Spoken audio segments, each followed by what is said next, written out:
दोस्तों नमस्कार। मेरा नाम है नीरज शर्मा और मैं अपने वादे के मुताबिक अपनी जिंदगी के कुछ खास तजुर्बात लेकर आपके लिए हाजिर हुआ हूं। लेकिन आज जो मैं बात करूंगा वो थोड़ा अलग हटके है। बात यह कि हम पुरानी दिल्ली में रहा करते थे। Walled city Delhi 6। और पुरानी दिल्ली मशहूर थी अपनी गंगा यमुनी सभ्यता के लिए। बचपन से हमें ये बताया गया, सिखाया गया, समझाया गया और हमने देखा भी। जहां हम रहते थे उसके एक तरफ बल्लीवारान था, बारादरी थी, और दूसरी तरफ सिरके वालान था, लाल कुआं था, कटड़ा बड़ियान था, गली शहतारा थी और सिरकी वालान था। जामा मस्जिद थी ही। हम अक्सर स्कूल जाते तो उन इलाकों से निकल कर जाते थे। तुर्कमान गेट था और बहुत कुछ देखा करते, अनुभव करते और समझा करते थे हम। चूंकि मेरे फादर डॉक्टर थे तो बहुत सारी फैमिलीज का इलाज किया करते थे। उनमें एक फैमिली मुस्लिम फैमिली थी, नूरुल इस्लाम सिद्दीकी की। उनके भाई शाकिरुल इस्लाम सिद्दीकी और उनके बेटे नाजिरुल इस्लाम सिद्दीकी और उनके दूसरे बेटे अब्दुल मुत्तलिब रिजवान नूर। ये हमारे यहाँ दवा लेने आया करते थे और धीरे धीरे इनसे नाजिर भाई से मेरी दोस्ती हो गई और हम लोग बैठ के बातें किया करते थे, अपने नोट्स एक्सचेंज किया करते थे। नाजिर भाई मेरे से थोड़े से बड़े थे। जब भी कोई त्योहार होता, होली, दिवाली, दशहरा, ईद, तो हमारा इनके यहाँ आना जाना रहता था। ये हमारे यहाँ आया करते थे।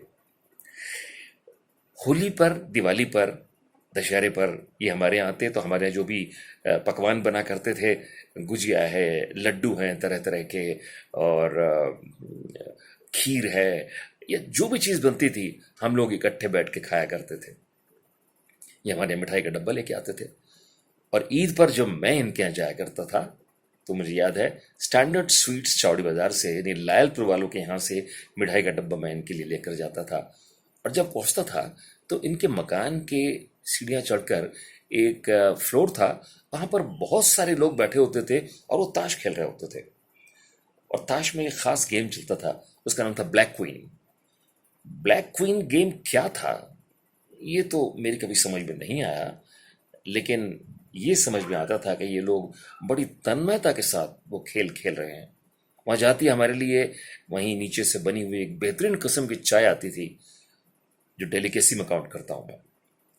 उसके बाद भाई नाजिर के यहाँ बैठ के हम लोग खाना खाया करते थे। जो भी उनके यहाँ पकता था हम लोग शेयर करते थे, बातें करते थे, हंसी खुशी का माहौल था।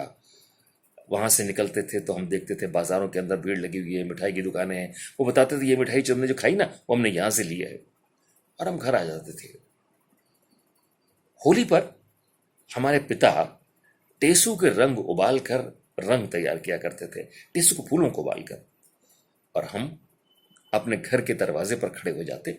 हमारे फादर कहते यहीं खड़े हो जाओ, डिसिप्लिन फॉलो करना पड़ेगा और यहां खड़े होकर रंग डालिए, हम खड़े हैं यहां पर। और अगर उधर से बल्ली मारान की तरफ से, बारादरी की तरफ से कोई हमारा मुस्लिम भाई चला रहा है, उसके साथ बुरके में कोई महिला है, तो हमारे फादर कहते थे रुक जाओ, अभी रंग मत डालना, निकल जाइए भाई साहब। वो निकलते थे वहां से, हमारे फादर कहते थे अब रंग डालो, हम रंग डालते थे। तो ये थी गंगा यमुनी सभ्यता। मेरे फादर को सब लोग डॉक्टर साहब कहते थे, और जब मैं भाई नाजिर के यहाँ जाता था तो सभी लोग मुझे भी डॉक्टर साहब कहते थे। बड़ा अच्छा लगता था। हम एक ब्रेड खाया करते थे, उसका नाम था ब्लू बर्ड। उन दिनों आती थी वो ब्लू बर्ड की फैक्ट्री भाई नाजिर के मकान में नीचे थी, किराएदार थे उनके वो। तो जब मुझे पता लगा तो मैंने उनसे कहा मुझे ब्लू बर्ड की फैक्ट्री दिखाइए। उन्होंने अपने घर में एक दिन मुझे खड़ा कर दिया, कहेंगे नीचे देखो। मैंने नीचे देखा तो ब्लू बर्ड की फैक्ट्री थी और एक आदमी मैदा को अपने पैरों से मल रहा था। पैर निहायत गंदे थे, सारी गंदगी उसमें लग रही थी। हमने घर आकर बोला और उस दिन के बाद से हमने ब्लू बर्ड की ब्रेड खानी बंद कर दी। साहब वो माहौल, वो आना जाना, वो एक दूसरे के लिए फिक्र, चिंता। भाई नाजिर के स्कूल में, कैम्ब्रिज स्कूल में पढ़ाया करते थे वो। मेरे छोटे भाई के बच्चे पढ़ते थे, उनके बारे में बताना, देखो मुझे बब्बू कहते थे, देखो बब्बू इसने गड़बड़ करी है, ये किया है, वो किया है, सब बातें मुझे बताना, और हम उसको बिल्कुल ऐसे लेते थे जैसे मेरा भाई मुझे बता रहा है और हम उसको ले रहे हैं इस चीज को। तो जो जुड़ाव था, वो जो मैग्नेटिज्म था, उसका जवाब नहीं था।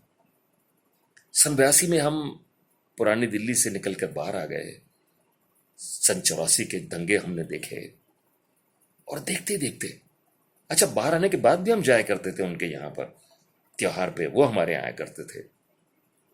और देखते देखते देखते ये गंगा यमुनी सभ्यता खत्म होने लगी, दबने लगी, बिखरने लगी, न जाने कहां चली गई। दोस्तों, गंगा आज भी है, जमुना आज भी है, लेकिन सभ्यता कहां है? कहीं खो गई है। इसके लिए जिम्मेदार कौन है और कौन नहीं है, इसकी विवेचना में हम नहीं पड़ेंगे। मुद्दा यह है कि वो गंगा यमुनी सभ्यता कहीं खो गई है, उसे ढूंढना होगा। कहां मिलेगी वो? आज की चकाचौंध में दबकर कहीं छिप गई है, किसी कोने में बैठी हुई है। अगर हमने लाइट जलाई ज्यादा तेज तो उसकी आंखें एक बार फिर चौंधिया जाएंगी।